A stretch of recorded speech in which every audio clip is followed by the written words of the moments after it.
Oui, je gauche.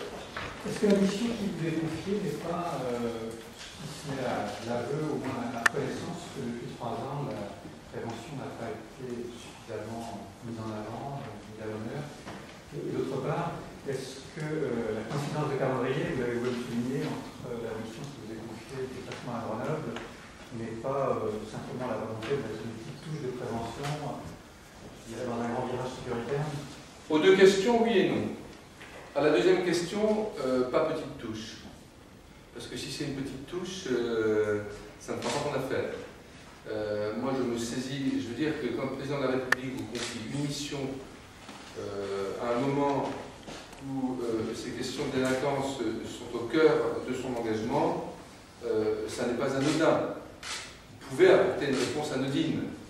Et me connaissant et connaissant mon engagement sur ces questions, et depuis toujours, j'ai rappelé au président de la République que, avant même de rejoindre le gouvernement et la majorité, j'avais eu en tant que maire et en tant que président des maires des convergences avec lui sur ces questions de sécurité, sur lesquelles d'ailleurs j'avais parfois y compris de prévention, des difficultés à faire comprendre, du moins au niveau institutionnel avec un certain nombre de mes amis politiques de l'époque, mais que, dès lors, j'avais déjà la conviction que j'ai aujourd'hui de cette articulation entre sécurité et prévention.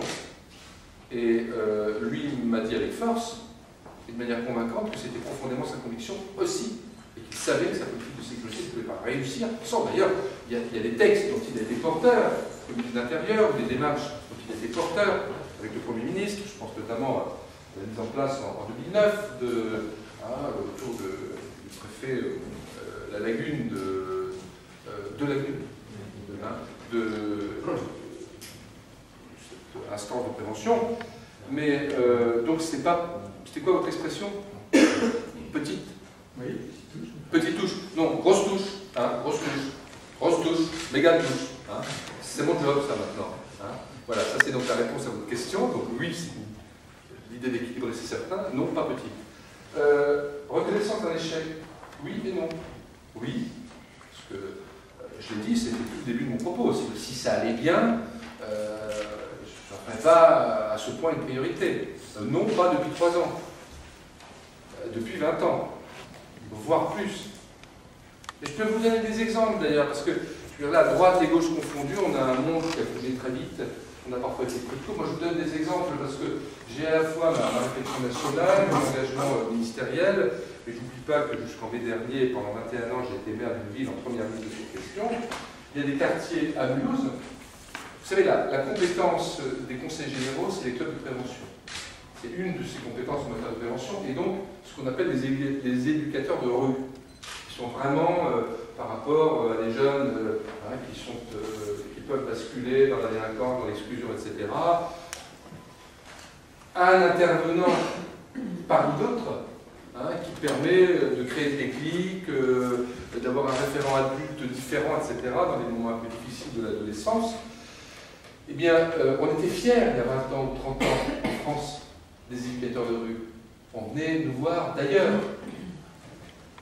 Aujourd'hui, et je reviens à mon expérience de maire de Mulhouse, je me suis rendu compte il y a quelques années que dans un des quartiers de Mulhouse, il n'y avait plus d'éducateurs de rue. Ici, ils étaient encore un peu là, le club de prévention était toujours là, mais on n'en sortait plus.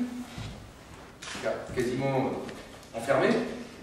Et là, dans un autre quartier que j'identifie très très bien, au Drouot, pour être précis, il n'y avait plus personne. C'est un recul. C'est pas il y a 3 ans, ça. C'est un recul, c'est sociétal, si vous voulez. Et en même temps politique, parce que... et là, je me suis dit, c'est pas possible. Je n'ai pas la compétence.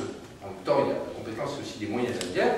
Je vais conventionner avec le conseil général, expérimenter, puis ensuite on étendra, et c'est nous qui allons prendre la responsabilité. Ça n'a pas été facile. Parce que, vis-à-vis des professionnels, parce que moi je considère que sur le terrain, il faut travailler avec des professionnels. Là aussi, la dimension de professionnalisation, c'est des métiers avec une formation, une expérience, c'est pas juste être sympa, avoir envie d'aider, de faire des choses, bien sûr, on peut le faire dans le monde associatif, à condition qu'il y ait des professionnels. Et donc, pour recréer des éducateurs de rue, donc une fois que la question institutionnelle et financière a été réglée, je me suis adressé à des professionnels et j'ai eu des difficultés. J'ai rencontré des réticences. Pourquoi? Parce que le Conseil général, au fond, on était habitué. C'est une autorité politique, mais un peu loin. Donc, ma déontologie d'éducateur sera respectée. Le maire, il y a le risque qu'il veuille m'instrumentaliser, faire de moi un agent du maire.